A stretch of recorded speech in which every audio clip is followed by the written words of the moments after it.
On se retrouve pour le problème numéro 10. Alors le problème numéro 10, on va le lire tranquillement. On va voir ce qu'on nous demande. 3 enfants partagent une tablette de chocolat. Bon, une tablette de chocolat, un gâteau, bon, c'est toujours la même chose. Le premier prend le tiers de la tablette, ça veut dire qu'il prend un tiers.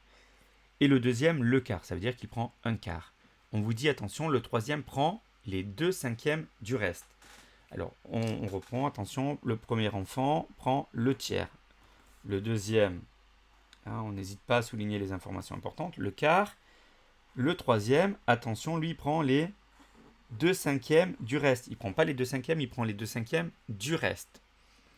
Alors, la difficulté dans cet exercice, c'est qu'on vous dit, parmi les expressions ci-dessous, quelle est celle qui correspond à la fraction de la tablette que le troisième prend.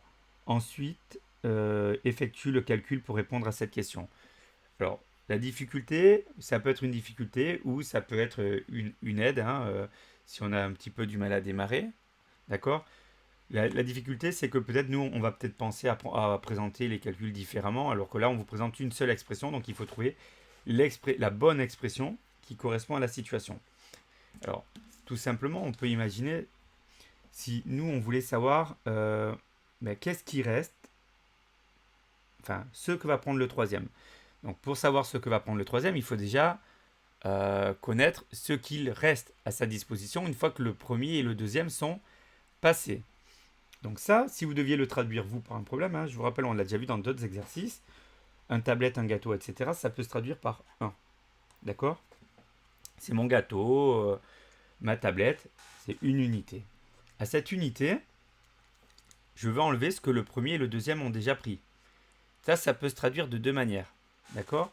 Soit je calcule à part combien ça fait un tiers plus un quart, et je soustrais, une fois que j'ai trouvé, le résultat à mon gâteau. Donc ça pourrait se traduire de cette manière-là. J'espère que vous êtes d'accord. 1 moins un tiers plus un quart.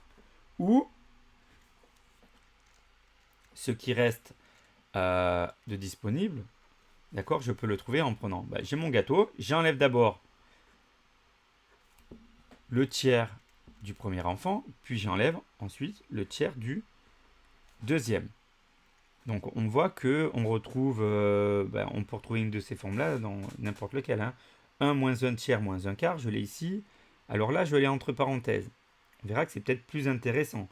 D'accord. Pourquoi? Parce que là, finalement, il y a un fois 2/5 qui s'applique que sur le 1 quart. Alors le fois 2/5, il a du sens, mais il s'applique que sur le 1 quart.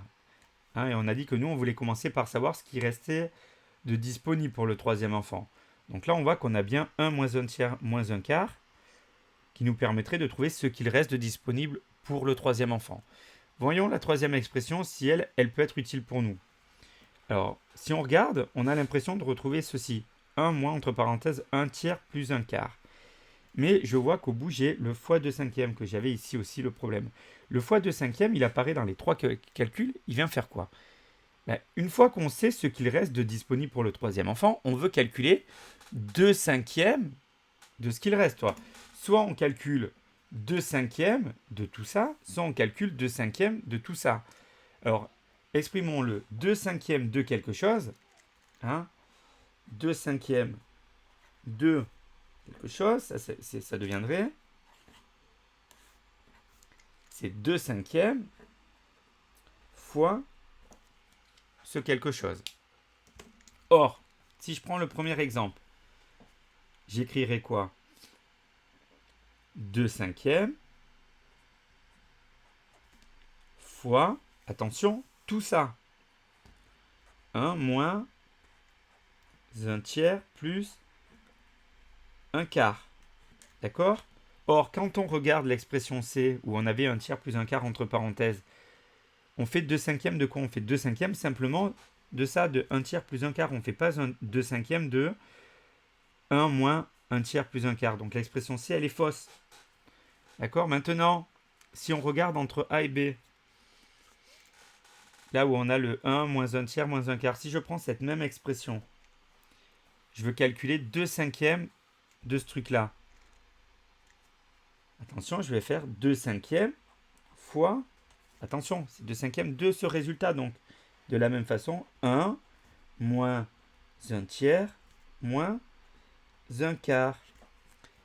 Et quand je compare A et B, ben, c'est un petit peu le même problème que tout à l'heure. Regardez, là, j'ai 1 moins 1 tiers fois moins 1 quart, le tout fois 2 cinquièmes, alors que j'ai juste inversé. Hein. 5 fois 2, c'est comme 2 fois 5 hein, dans une multiplication, donc j'ai le droit d'inverser. D'accord. Alors qu'ici, on a le même problème qu'avec l'expression C. On a simplement pris 2 cinquièmes de 1 quart et pas 2 cinquièmes de tout ça. D'accord. Donc, c'est pas bon. Donc, la seule expression valable, c'est la B. D'accord. Donc, une fois qu'on a défini que l'expression qui correspondait, c'était bien la B, ben maintenant, il suffit de calculer. D'accord. Alors, attention, hein. Vous voyez pourquoi j'insistais des fois quand c'était pas utile pour vous dire c'est la même chose que si on avait fait 1 moins ça pour trouver en fait ce qui restait de disponible. Le 1, c'est notre gâteau. D'accord. Notre unité. Alors, on y va. 1 moins 1 tiers moins 1 quart fois 2 cinquièmes. Alors, je commence à regarder. 1, c'est comme 1 sur 1. J'ai 3 et j'ai 4 dans la parenthèse. 4 n'est pas dans la table de 3. Je prends les multiples de 4. 4, 8, 12. 12 est dans la table de 3. Bon, il est forcément dans la table de 1, hein, parce que si on prend 1 sur 1, donc on va tout mettre sur 12. D'accord, on gagne un petit peu de temps maintenant qu'on a des pros. 1 sur 1, c'est comme 12 sur 12. 1 tiers, je fais x4 en bas, je fais x4 en haut, ça devient 4. Pour passer de 4 à 12, j'ai fait x3, je fais x3 en haut, ça devient 3. Donc 12 moins 4 moins 3, le tout sur 12, fois 2 cinquièmes. Donc ceux qui ont pris une ligne hein, supplémentaire là pour détailler, il n'y a aucun souci. Donc 12 moins 4, 8 moins 3, ça fait 5. Donc on se retrouve avec 5 douzièmes fois 2 cinquièmes. Et là on voit qu'on a la même chose, le même nombre au numérateur et au dénominateur. D'accord. Donc ça va donner quoi? 5 fois 2 sur... Alors je suis malin encore une fois, j'ai 12 aussi ici, qui est dans la table de 2. Donc j'écris 6 fois 2 fois 5, vous voyez. Maintenant que vous êtes un peu plus habitué, j'anticipe un peu les choses. Donc. On n'a plus qu'à terminer maintenant le calcul de notre expression B. Au numérateur, il nous reste 1. Attention, il ne nous reste pas 0. Et au dénominateur, il nous reste 6. Donc le troisième enfant aura un sixième de la tablette.